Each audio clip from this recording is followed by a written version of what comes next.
Let's get there. Yeah. I've Let's also get been there. asked to read a poem. Oh, yeah. Okay. So, could I get someone to scroll through this for me while I read it? Yeah, I'll do it. Oh, It's a bit of a long Okay. one, but it's a generous donation. Sure. I got it. apparently, I've never heard this one before, but I recognize the author. okay. Apparently, you do not carry a shard of Narsil in Shadow of Mordor. You Oh. just carry Yes. a broken sword. Oh, okay. Well, But you are a wraith. Sit or stand? I'll stand and read it. So this is To This Day by Shane Koyczan. Oh, yeah. Yeah. I don't know if I know this one. Wait, it sounds familiar. Yeah. Okay. Oh, He is a very vague acquaintance of mine. Yeah, he's from like Penticton, isn't he? Yep. He Yeah. lives in Vancouver now. We have friends in common. Okay. He's awesome. All right. When I was a kid, I used to think that pork chops and karate chops were the same thing.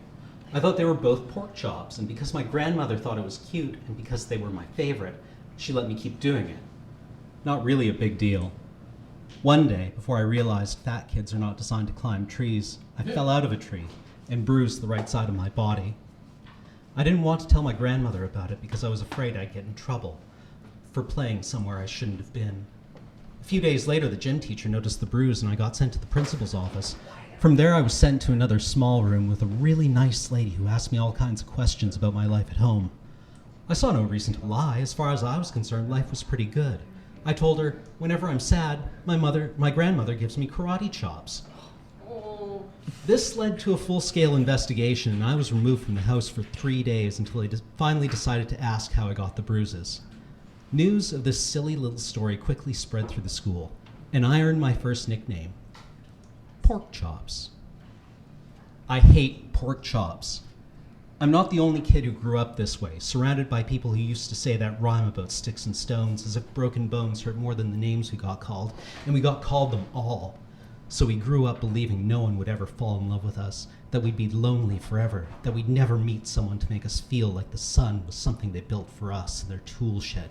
So broken heartstrings bled the blues as we tried to empty ourselves so we would feel nothing. Don't tell me that hurts less than a broken bone, that an ingrown life is something surgeons can cut away, that there's no way for it to metastasize. It does. She was 8 years old, our first day of grade 3 when she got called ugly. We both got moved to the back of the class so we could stop getting bombarded by spitballs, but the school halls were a battleground where we found ourselves outnumbered day after wretched day.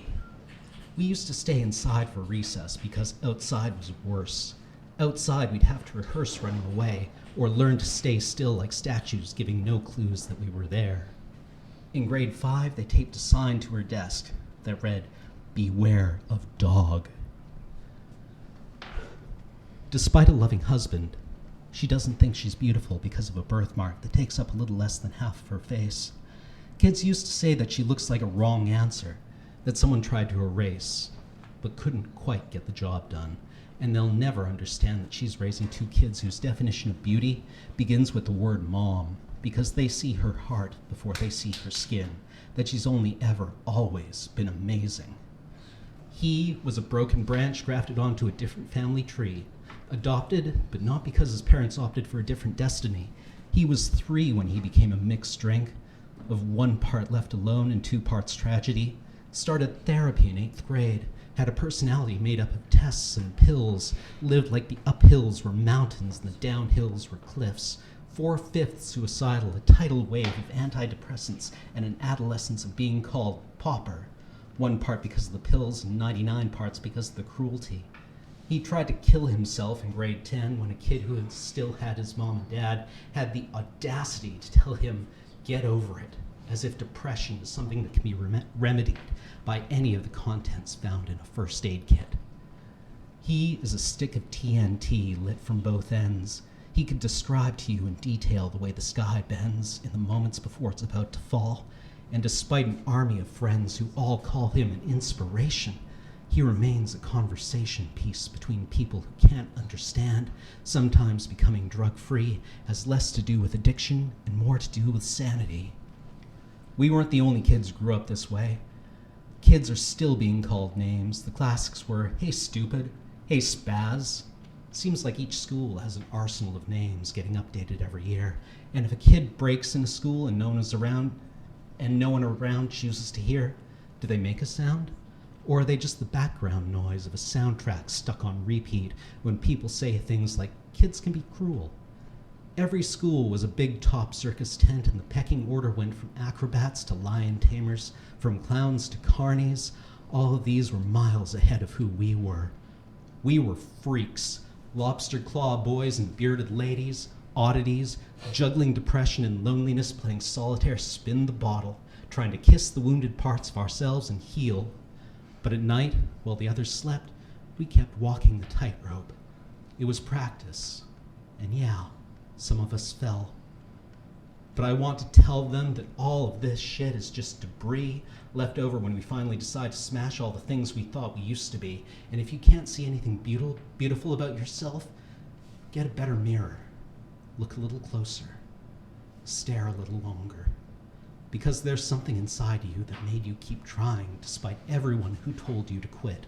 You built a cast around your broken heart and signed it yourself. You signed it. They were wrong. Because maybe you didn't belong to a group or a clique. Maybe they decided to pick you last for basketball or everything. Maybe you used to bring bruises and broken teeth to show and tell, but never told. Because how can you hold your ground if everyone around you wants to bury you beneath it? You have to believe that they were wrong. They have to be wrong. Why else would you still be here? We grew up learning to cheer on the underdog because we see ourselves in them. We stem from a root planted in the belief that we are not what we were called. We are not abandoned cars stalled out and sitting empty on a highway. And if in some way we are, don't worry. We got out to walk and get gas. We are graduating members from the class of bus off, and we made it. Not the faded echoes of voices crying out, names will never hurt me. Of course they did. But our lives will only ever always continue to be a balancing act that has less to do with pain and more to do with beauty.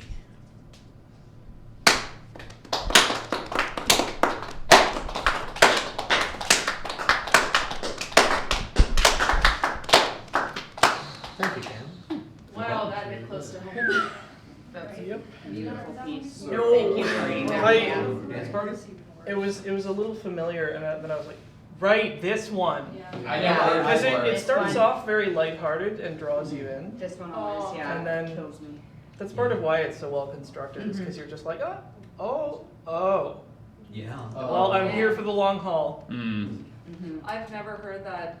Oh. No, yeah. It's, I'm sorry. yeah. No. That's I have had like a lot of thoughts and feels about the fact that I mean the fact that all of us are sitting here, and I think I'm gonna just hazard a guess, but the people I know for sure, have some emotional, some personal connections to that experience, and it's amazing that we have found each other. And I don't know, I often say that every single one of us is always pretty sure that the only reason we're at the party is because the host's mom made them invite us, but it's all of us. Oh yeah. We're all sitting there being like, who is it? Hands up everybody who's an imposter. Womp womp. Yeah. Oh man. Well, I think a lot of us were those kids. Yeah. Some of us still are. Oh yeah. Yeah. And Feels. that's kind of what, Feels. in no small part, what Desert Bus is for. Yeah. Because it's really tough being a kid, Yeah. and that's kind of why we do this. It's true. Seeing a lot of raised hands in the chat too. See?